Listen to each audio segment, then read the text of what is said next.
पागलों के मन की क्षमता है कि वो किसी भी चीज़ पर गहरा विश्वास कर लेते हैं। असल में विश्वास पागलपन का ही एक रूप है। फिर चाहे वह खुद पर आरोपित हो, चाहे दूसरे पर आरोपित हो। जिन लोगों को राम के, कृष्ण के या क्राइस्ट के दर्शन होते हैं वे इमेजिनरी लोग हैं। इन्हें किसी सत्य का अनुभव नहीं हो रहा है। ये किसी बड़ी गहरी कल्पना में प्रविष्ट हो गए हैं और कल्पना में प्रविष्ट होने के कई उपाय हैं। अगर बहुत लंबा उपवास किया जाए, बुद्धि की क्षमता क्षीण हो जाती है। इसलिए सारे साधक जो कल्पना में अनुभव करना चाहते हैं उपवास को अनिवार्य बताएंगे। जितना उपवास गहरा होगा, बुद्धि की जो सतेजता है वह कम हो जाएगी और स्वप्न की शक्ति मुक्त होने लगेगी। जितना कम भोजन शरीर को मिलेगा उतना जानने का बोध कम होने लगेगा और कल्पना का बोध गहरा होने लगेगा। इसलिए सारे दुनिया के कल्पनाशील लोग उपवास के समर्थन में खड़े हो रहे हैं।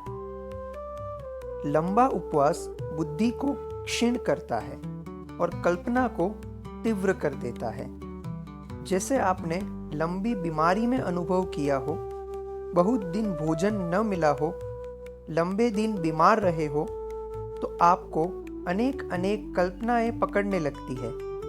आपका पलंग उड़ जा रहा है, आप आसमान में चले गए हैं, आप न मालूम क्या हो गए हैं, पंख लग गए हैं, उड़ रहे हैं और आपको ऐसा लगता है वह सब सच है।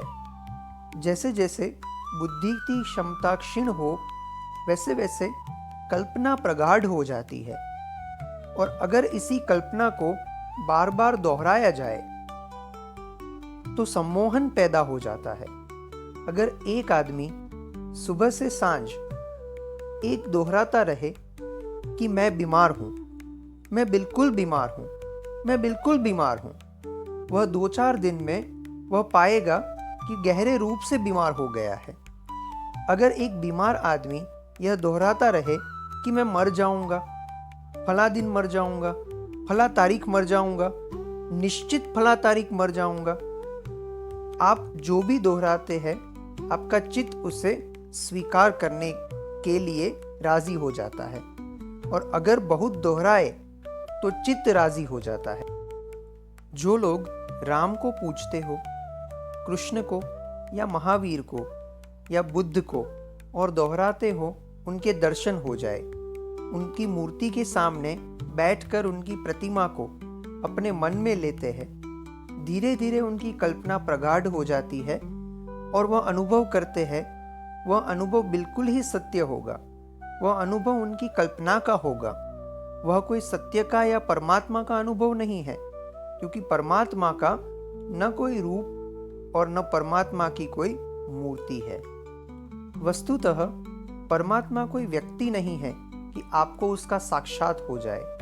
परमात्मा तो प्रेम जैसा एक अनुभव है।